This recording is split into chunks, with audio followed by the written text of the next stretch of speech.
All right, guys, we got to talk about the migrant crisis happening in New York City. And now seems like the mayor of New York is suddenly evicting asylum seekers from New York City shelters.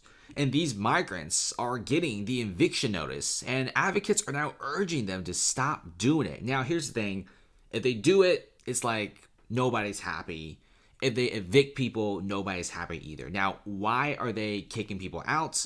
Well, it's pretty simple. They don't know if they have enough beds in the future. They don't even have the infrastructure to build more beds.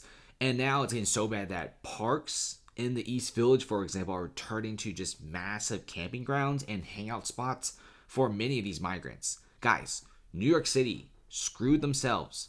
Nobody is liking this at all. New Yorkers don't like any BS, and they can smell BS from a mile away. And they know that New York didn't have to do this. They didn't have to be a sanctuary city. And they also knew putting 50,000 people in such a small place is going to put a huge strain on the city. So right now, New York City City Council speaker is saying that, hey, families must find new places to stay after 60 days, and single adults will have to move out after 30 days.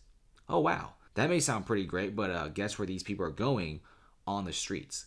It's very hard for a lot of these people to find work. Some of these people don't even speak English. And you got all these people in to New York City. You give them housing for 30 to 60 days. And then what happened? Oh, you then just kick them out. And then they're on the streets. They're in the East Village Park. And a lot of these people can't find jobs.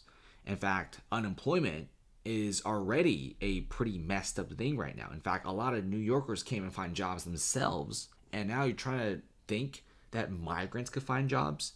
It's all great if some of the migrants do find jobs. They settle in, they rent like an apartment with their families, and they start like building their lives up again. But that's a very rare story that they're telling you.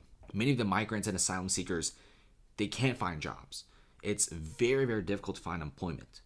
And when you don't have money and you barely have food and you have no place to stay, well, what do? Anybody will know that crime is usually the one to go for.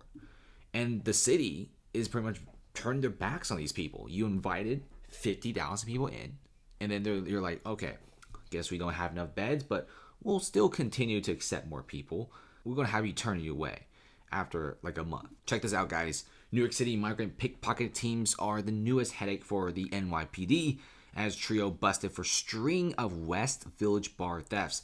I don't know if you guys have ever been to the West Village, but it's actually a pretty nice place with nice bars and restaurants. And people are saying that this is something they've never seen before and only really happened under the watch of the current mayor.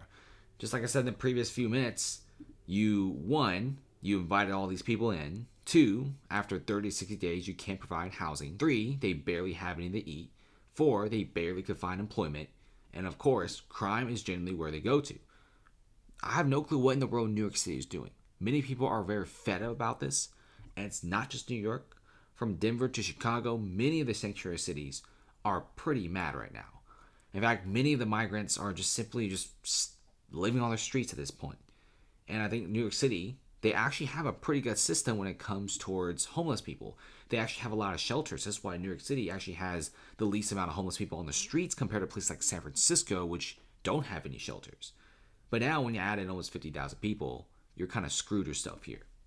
And if you guys ever been to New York, New York's winters are cold, okay? And I'm not even sure where these people are staying. New York has already spent $2 billion on this, and they're going to spend even more in the near future. And with these really cold conditions, the city actually had to sign this like $77 million emergency hotel bill to get these people in hotels for a short amount of time. New York really doesn't know what in the world they're doing. They have a bunch of people here. Now, you can't just ship them out or kick them out. You already have them in your city. So what now? Not to mention, New York, they're stretched pretty thin with their budget. I'm not really sure they could spare any more cash at this point. Let's see what happens here. Many New Yorkers, when you talk to them on the interviews on the streets, they're all pretty angry and very, very frustrated about this situation. Thanks for watching, guys. Comment below and see you later.